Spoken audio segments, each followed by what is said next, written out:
Iran டெஹ்ரான்ல இருக்கக்கூடிய ஒரு எண்ணெய் சுத்திகரிப்பு நிலையத்தின் மேல முதல் முறையா இந்த போர் ஆரம்பிச்சதுல இருந்து ஈரானுக்குள்ள இருக்கக்கூடிய எண்ணெய் சுத்திகரிப்பு நிலையத்தின் மேல இஸ்ரேலோ அமெரிக்காவோ தாக்குதல் நடத்தல. ஆனா நேற்று தான் முதல் முறையா இஸ்ரேல் எண்ணெய் சுத்திகரிப்பு நிலையத்தின் மேல ஒரு தாக்குதலை நடத்தி பெரிய அளவிலான வெடிப்பு சம்பவம் ஈரானுக்குள்ள பதிவாகியிருந்தது. இந்த வீடியோவை பாத்தீங்கன்னாலே தெரியும், ஒரு பெரிய அளவிலான வெடிப்பு. ஒரு எண்ணெய் சுத்திகரிப்பு நிலையம் போது அங்க இருக்கக்கூடிய எண்ணெய்கள் எரிய ஆரம்பிச்சு அப்படி இருக்கும்.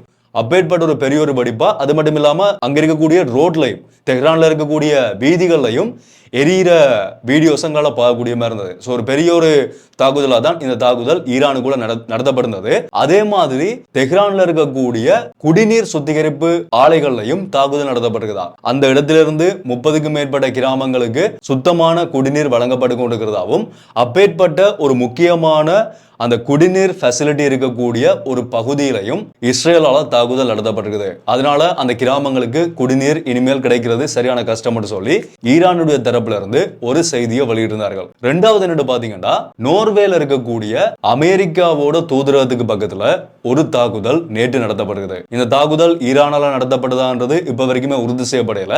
ஆனா நோர்வே அமெரிக்க தூதரகம் US எம்பசில ஒரு தாக்குதல் நடத்தப்பட்டிருக்கிறதா ஒரு செய்தி வெளியாகி இருக்குது. இது ரெண்டுமே பெரிய தாக்குதல்களா நேற்று பார்க்கப்படுது. தொடர்ச்சியாக அப்டேட்ஸ் எல்லாத்தையுமே நான் உங்களுக்கு அப்டேட் பண்றேன். அப்டேட்ஸ் தெரிஞ்சு விடுறதுக்கு ஃபாலோ பண்ணிக்கொள்ளுங்க.